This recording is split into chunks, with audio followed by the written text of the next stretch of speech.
इस प्रकार श्री गुरु ने शिष्य की परीक्षा लेने के निमित्त आक्षेप किया।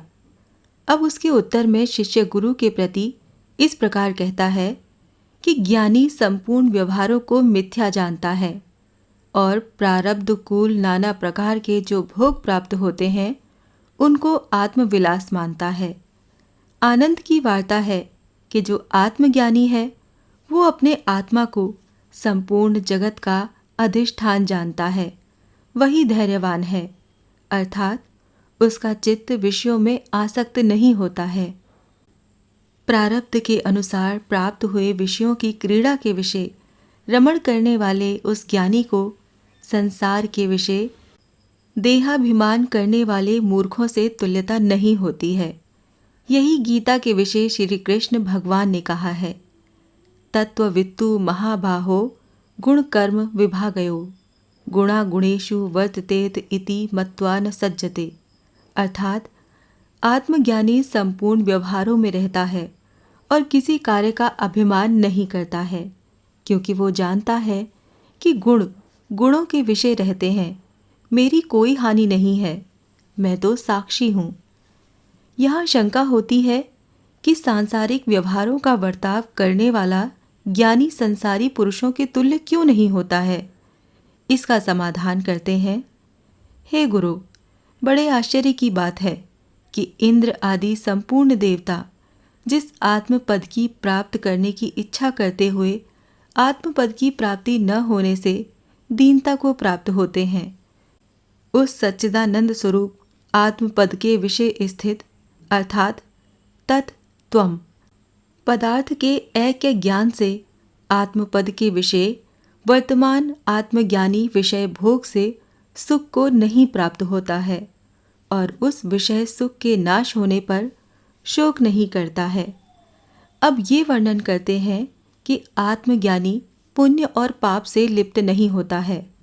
तत्त्वम पदार्थ की एकता को जानने वाले तत्वज्ञानी को अंतःकरण के धर्म जो पुण्य पाप उनसे संबंध नहीं होता है, वो वेदोक्त विधि निषेध के बंधन में नहीं रहता है, क्योंकि जिसको आत्मज्ञान हो जाता है उसके अंतःकरण में पाप पुण्य का संबंध नहीं होता है।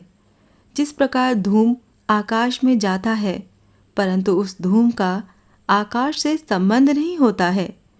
गीता में श्री कृष्ण ने कहा है, ज्ञानाग्नि सर्व कर्माणि भस्मात् कुरुते तथा। अर्थात ज्ञान रूपी अग्नि संपूर्ण कर्मों को भस्म कर देती है। यह शंका होती है कि ज्ञानी कर्म करता है और उसको पाप पुण्य का स्पर्श नहीं होता है, ये कैसे हो सकता है।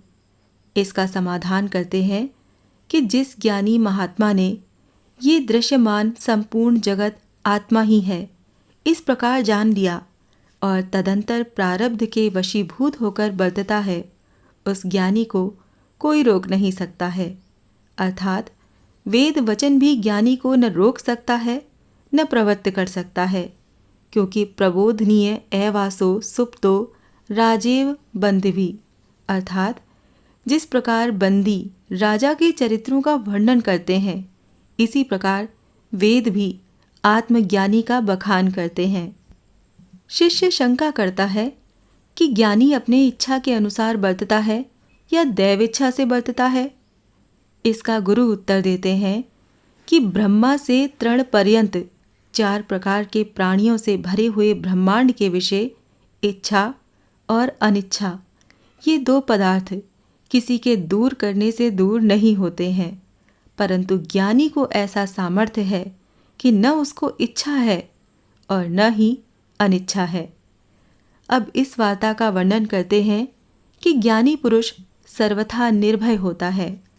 आत्मज्ञान से द्वैत प्रपंच को दूर करने वाले ज्ञानी को भय नहीं होता है, परंतु अद्वितीय आत्मस्वरूप को हजारों में कोई एक ही जानता है और अद्वितीय आत्मस्वरूप का ज्ञान होने के अनंतर कोई कर्म करे अथवा ना करे तो भी वो इस लोक तथा परलोक के विषय भय को नहीं प्राप्त होता है। अष्टावक्र गीता का 4था अध्याय यहाँ समाप्त होता है। ओम नमो भगवते वासुदेवाय नमः।